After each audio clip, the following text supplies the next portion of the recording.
Hey, Dr. Diamond here, founder of Femme Meets Fortune. In this video, we're going to talk about how to work with the parts of ourselves such as envy or gluttony or greed or anger, these parts of ourselves that aren't talked about in society. And the problem with not talking about these parts of ourselves is that it is almost framed due to societal conditioning that these parts of ourselves are wrong, they're bad, they're problematic.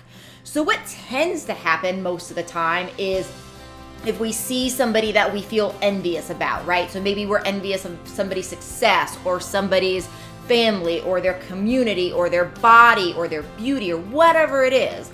We might have a thought that goes through our head and says, wow, I wish I was like them, right? And then typically, the next thing that happens for most humans, for most of us, is that after having some sort of thought of envy or some sort of thought of, oh, I want to eat this whole bag of potato chips, or oh, I want to binge watch Netflix, whatever it is. After having this type of thought, then what tends to happen after that most commonly is shame.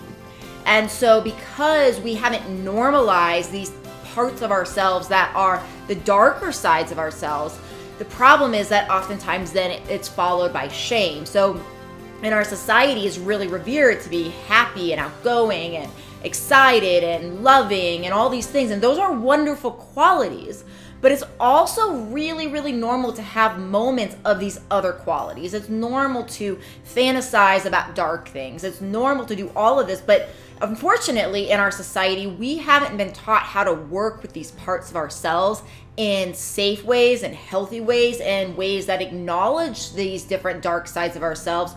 And unfortunately, it comes out sometimes in either harming ourselves or harming others, or sometimes it's just so much suppression that we're holding on to this anger, this jealousy, whatever it is. And in terms of self-cultivation and growth, like I do have all these business coaching programs and I support women with becoming better female entrepreneurs. And part of how this is related to that is due to growth. So part of the reason we talk about these things really comes down to, in order to be a different person, in order to have a different life later on, we actually have to become a different person. So if you think the same thoughts, respond in the same ways, take the same actions, you're gonna get the same results. So part of how we grow into our future selves is by looking at and breaking down how we're thinking, how we're behaving, how we're acting, so that we can reconstruct thoughts, behaviors, actions that are more in alignment with what our goals are to reach our future self goals and that sort of thing. So this topic of, say, the 7 deadly sins is pretty alive for me right now because it's something that I'm exploring in context of some of the dance classes I take. And one of the things I've really, really learned is it is super important to normalize these things, right? So everybody experiences envy, everybody experiences wrath, everybody experiences gluttony and greed and all these different things in their own way at some points in their lives.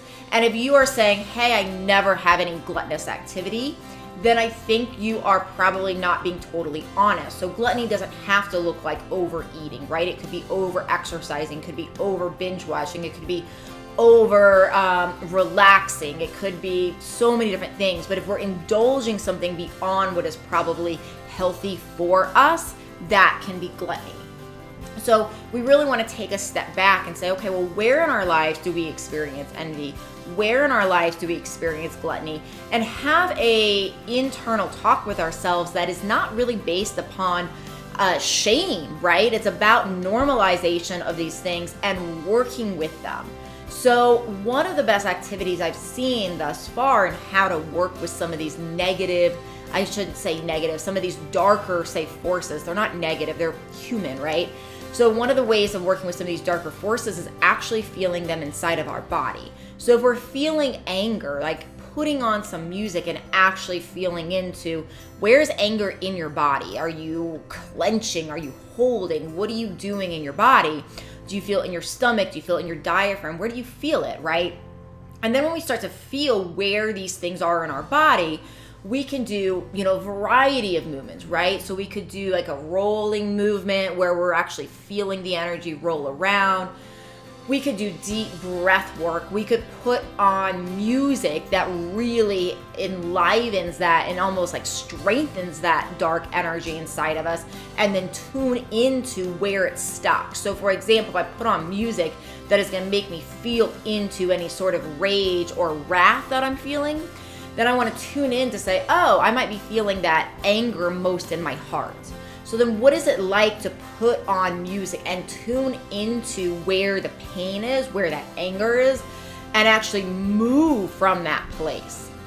So the concept here is that oftentimes when we have these sort of energies, because there's not a safe way of expressing, they can lodge in our body. And when they are lodged in our body, we might react and make decisions out of anger, out of greed, out of envy, versus having integrated and worked with these types of emotions in a healthy way and acknowledge that they're part of ourselves and stop shaming ourselves, so then we can actually show up for what we want to show up for in life from a holistic place and from a place where we're more embodied to our truest expression of self.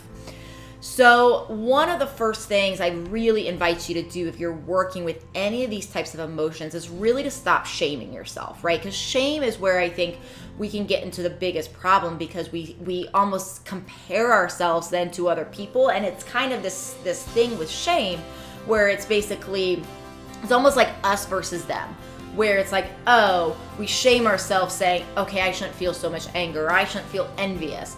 And with almost as saying like there's some better way, there's other humans that don't go through this, there's other humans that have figured out how to do this in a way that is better.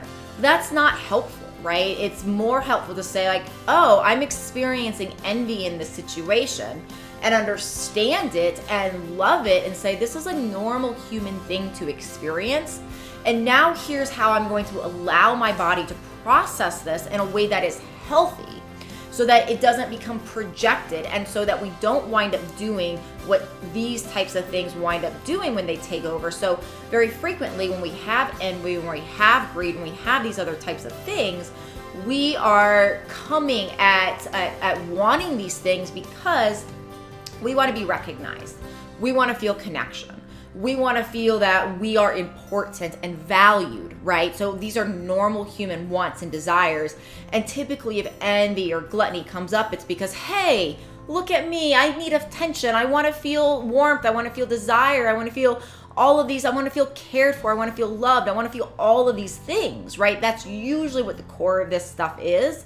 But if we are actually then interacting with the world from a place of envy or from a place of greed instead of from a place of authenticity, then we oftentimes self-create the things that we are trying to avoid. So we can self-create isolation, we can self-create separation, instead of actually realizing that these types of darker parts of ourselves are usually arising because they're telling us something about a need that we have. So please subscribe to this channel. Please subscribe to this playlist if you want more on mind and how to work with the mind and how to incorporate some of these concepts in a way where we're not becoming so isolated. All right, everybody. We'll see you in the next video.